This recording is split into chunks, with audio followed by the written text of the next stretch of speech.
What'd you think of Bad Bunny? I know you didn't see all of it, but you saw some clips. Like most people, I didn't understand any of it. I mean, I saw there's a lot of dancers and a lot of big to-do stuff. And, he said he wanted to have a dance party. It looked like he had one. Not my cup of tea, but I don't fault that kid for, doing the Super Bowl, getting in front of a global audience. I fault the NFL for putting him in that position, and Turning Point for having to come out and have an alternative for people to watch. It's just poor kid. Yeah, poor kid. I don't fault him for it. I'm not myself desperate to do a halftime show, and they never ask me. I don't fault him. He gave it a try. It's really the NFL. It put him in this difficult position, set him up for a historic failure. Really screwed him. Sorry, I might have misread part of that. Set him up for a historic success because Super Bowl 60 drew an average audience of more than 124 million viewers. That's the second most of any in history, and set a new record for peak viewership during Bad Bunny's halftime show. The Super Bowl has literally never been more viewed than it was while Bad Bunny was having his little dance party. The network said the viewership peaked at that point at 137 million viewers. So 124 million people wanted to watch the football.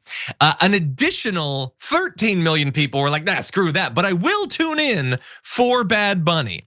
137 million. That is infinitely more than the number Turning Point USA paid bots to pretend that they had, let alone the actual audience. So that was an absolutely wild success, by the way. And I want to repeat that for the right wing, because this is a learning opportunity, although you will almost certainly not learn anything. So for those sad sacks that were attacking this thing, it was a massive success, which means it was a really good business decision by the NFL to choose him.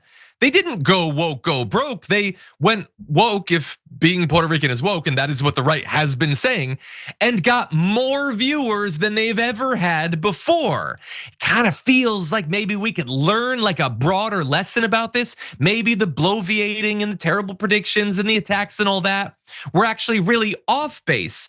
And by the way, there was one particular way that they were attacking him, which is, these Super Bowl halftime shows are supposed to be unifying. And I, like Jon Stewart, don't understand why they're supposed to be that. How is that possibly the performer's job? But if that was their job, what is more unifying than the most watched performance ever? It literally brought more people together.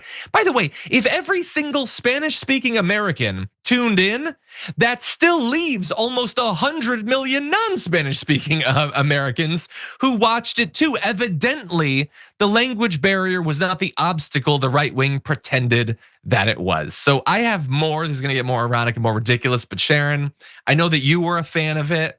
Wildly successful. I love Bunny. I love him.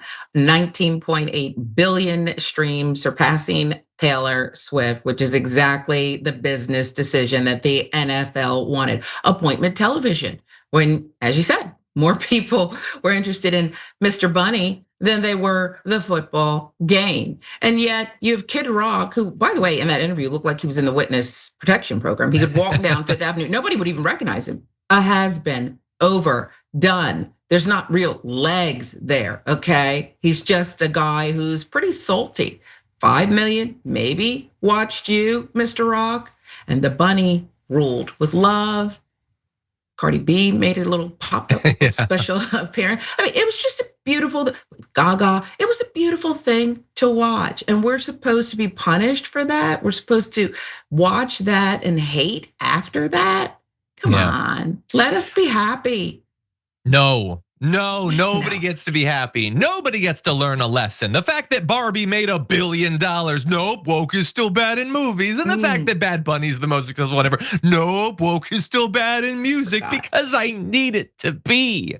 And they will see whatever it is that they want to see. And I have a great example of that.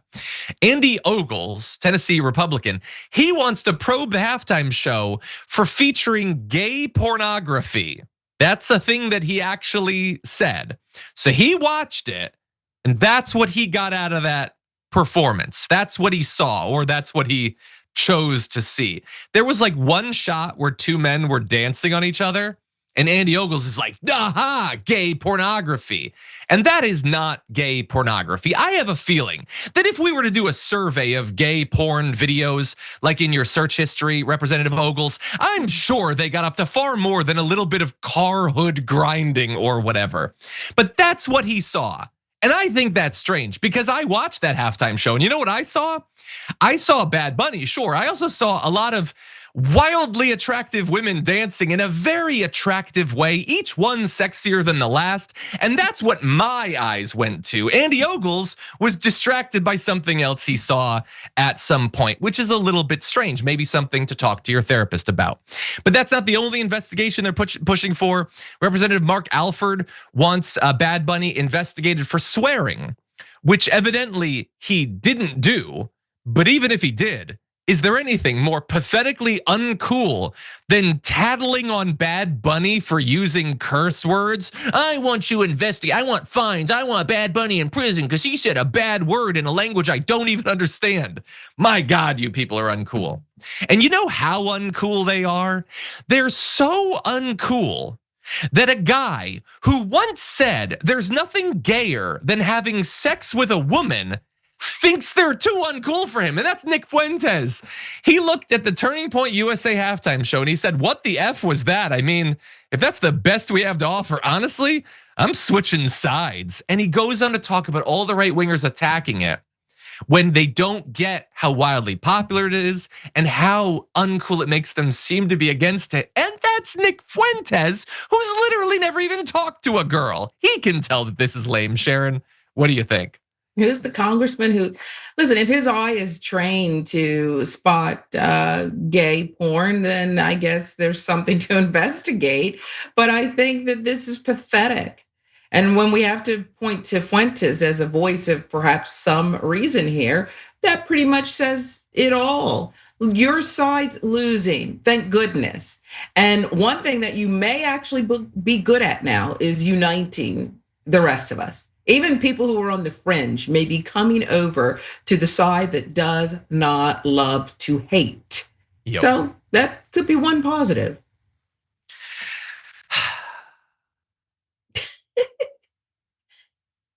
I think I saw that one scene. I said, this is the sexiest thing ever. This whole production was so sexy. And that's what the congressman got out of it. But okay, I don't get it. By the way, let him investigate. You don't have to love it. Like I think he's like it's not my favorite music or whatever. Sure. Like you don't have to pretend to like it if you don't. But like you also don't have to pretend to have a problem with it when you really didn't either. And I don't think that those are equally pathetic. By the way,